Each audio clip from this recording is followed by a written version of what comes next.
Hi everyone, it's Mark here. I'm the founder and director of the Arts and Culture Network. I'm joined today by Stanley Grill, the composer. Prolific, I think, would be the word I'd use to describe his activities. Stanley is in New Jersey and is eagerly awaiting edits of new compositions that are coming back. Very exciting. You'll find the details of that in one of the other interviews that we've recorded, which you'll find on the page, on the blog post page. Stanley, thanks again for joining me today. A pleasure. It's fun. Hello, everyone. Thank you very much for that. So this is the Arts and Culture Hot Top 10. So the idea is that I'll give Stanley 10 art forms and I'll ask him to provide his favorite in each, if he has a favorite. Some of them are a little cruel and some of them are really quite tricky, as you'll find out in a moment. But the first one's very easy. Do you have a favorite building, Stanley? I would say the Chrysler Building in New York. Nice. Which can you see that from your home? Or No, I cannot, but I'm in Midtown a lot. And when I'm in that area, it's always my favorite. It really is an extraordinary Art Deco building. It's just it is. I love it. Gorgeous. I love it. Often overshadowed literally by the Empire State, but so much more beautiful. Yeah. I love that one. And what about a favorite book? A favorite book. Let me ponder that 1 second. I would say the Odyssey and the Iliad. Wow. Long-time old favorites. Yeah. They're really just amazing. Homer did good. Yeah, Homer did very good. You know? I know it's a different era, but I tried to read Ulysses and it's got no punctuation in it. Have you ever? No, I'm actually, you'll laugh. Not only is that right beside my bedside right now, but I have it on audio in a great reading. And I have listened to it at night, fallen asleep, and had the most riotous, crazy dreams. Wow. While they're reading these scenes from Ulysses, which are clearly filtering in and influencing my dreams. It's been hysterical. It's been a lot. That's a trip. That really is a trip. Yeah. That's fantastic.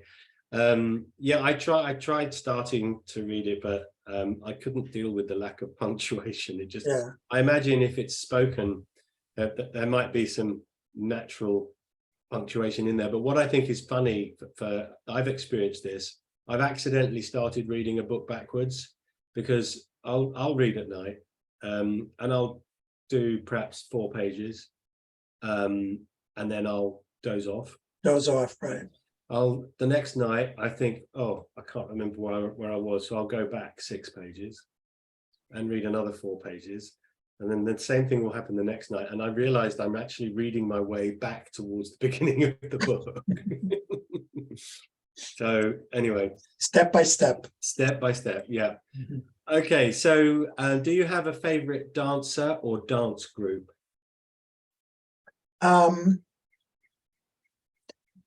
Actually, no, but I prefer contemporary dance over classical ballet by far. The story type ballets I find rather, they just don't interest me. But I have been working with and wanting to collaborate with dancers recently. And if you look at my YouTube channel, you can see I've done a couple of collaborations now, some dance videos with contemporary dancers. And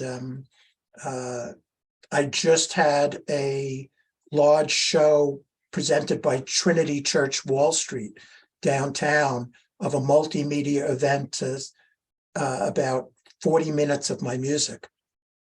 That was I was thrilled with. It was really a beautiful collaboration with the dancers and the artistic director there to make That's that great. happen. You won't be surprised to learn with 34,000 members in our Arts and Culture Network that I've got people in mind in the dance world in New York for you. There is a gentleman called David Autevsky.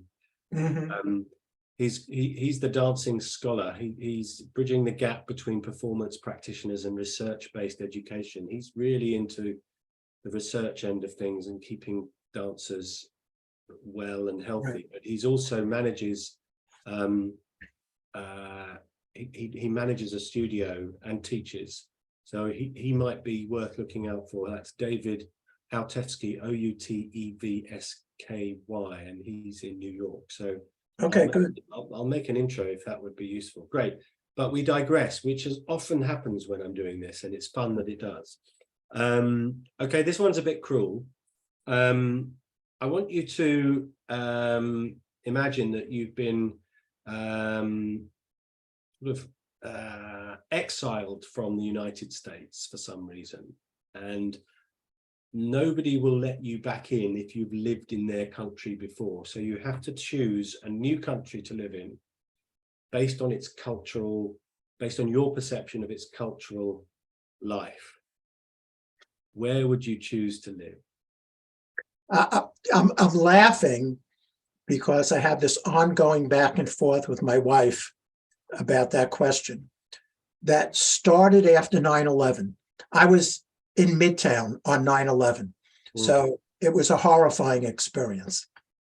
And knowing that New York would have a target on its back forevermore, I began to actually seriously think about where should we go so I'm not in New York all the time. And I wound up selecting New Zealand and or Tanzania. Because I figured nobody'd be targeting them. The country is beautiful. They speak English. The climate is mild. And I wouldn't mind working with one of their orchestras. It would sound, yeah, it would all work out good. Yeah, and if the footage from Lord of the Rings is anything to go by, the landscape is stunning as well. So exactly. So, of course, my wife to those statements said, not a chance, I'm not coming along. But nevertheless, that was my pick. That would be a good pick. I'm always baffled. I don't think you guys are into rugby so much in the States as we are here, but no, but the New Zealanders are consistently world champions at rugby union, and despite having fewer people in the whole country than we have in London alone, it baffles me. But the South Sea Islanders are particularly good rugby players. So I did find myself sitting in a pub in, where was I? In Brisbane, watching something on TV with them banging into one another and doing whatever.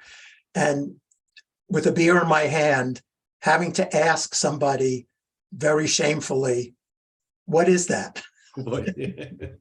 Well, it could have been rugby union. It could have been rugby league, which is just to confuse everybody even more. We have two types of rugby. Yeah, there's rugby union and rugby league, but then there's also Australian rules football, which is neither of those. Right. Played on a huge oval with big, and that's particularly violent. I don't know the rules of that either, but yeah.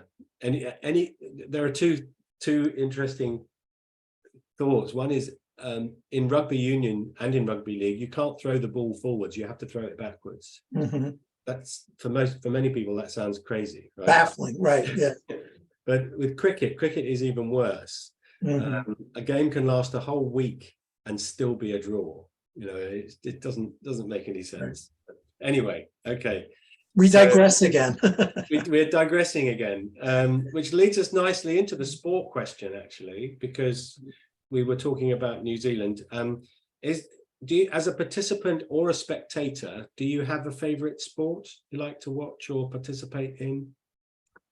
I'm afraid to say it, but the answer is since I was about 10 years old, I have zero interest in sports. It just, even the famous American sport of baseball, I've been to 2 games in my life, once when I was 11 and once when my son was 11. I took him to a baseball game.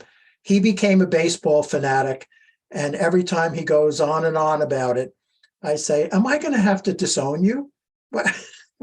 How did you get to, Oh, brilliant. Yeah, it's often the way, isn't it? But then you filled your life up with so much more than Yeah. many people do. So I can quite understand why that might not be. But sport is considered a part of our arts and culture I'm sure. landscape. So I wanted to ask the question. Yeah. I spoke to you'd love to meet her, I'm sure, an artist earlier today. She's in Minneapolis, and her name is Jessie Frazier, and we did this process. You'll be able to find her video somewhere. She cited, I think it was girls rollerball as her favorite sport, and she said it's chicks on roller skates going around. Oh yeah, I know exactly what it is. I've never seen it, but it can get quite violent. Apparently, they have to jump over things and jump over people and fall over, and there's blood often. I think probably. Anyway, we digress. Now, this is really cruel, but I think I might know the answer. I'm only going to let you listen to one musical genre for the rest of your life. Which one do you choose? Oh. Renaissance vocal music. Oh, we've gone really specific. Renaissance vocal music. I love that.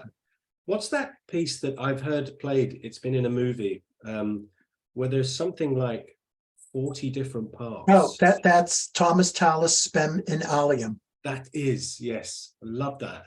That's incredible. It's absolutely amazing. If you had to ask me what are your top 10 favorite pieces of all time, that would be my number one pick. Would it? Yeah. Then you might like to dig out a movie called Gideon's Daughter.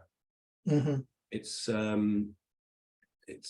Bill, what's his name? Bill, can't remember.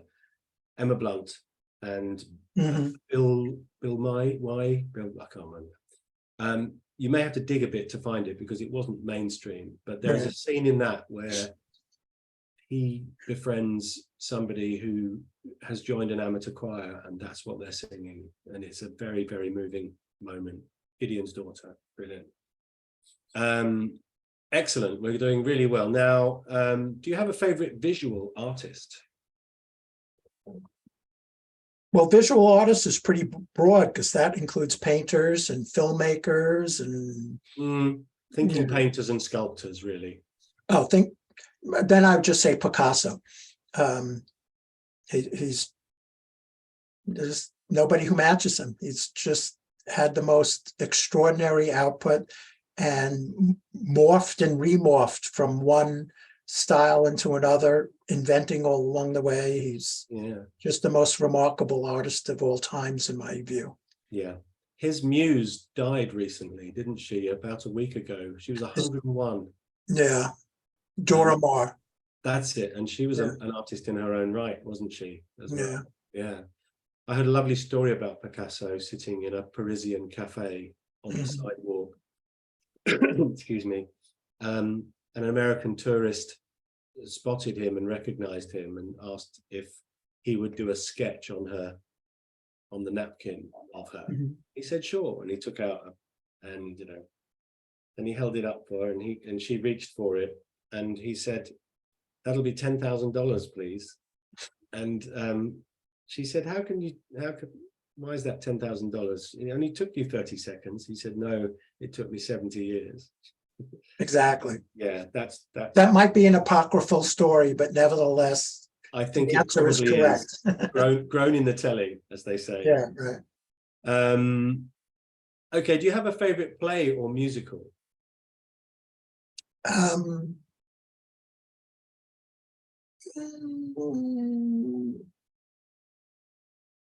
I would just say the whole gamut of Shakespeare plays. Mm.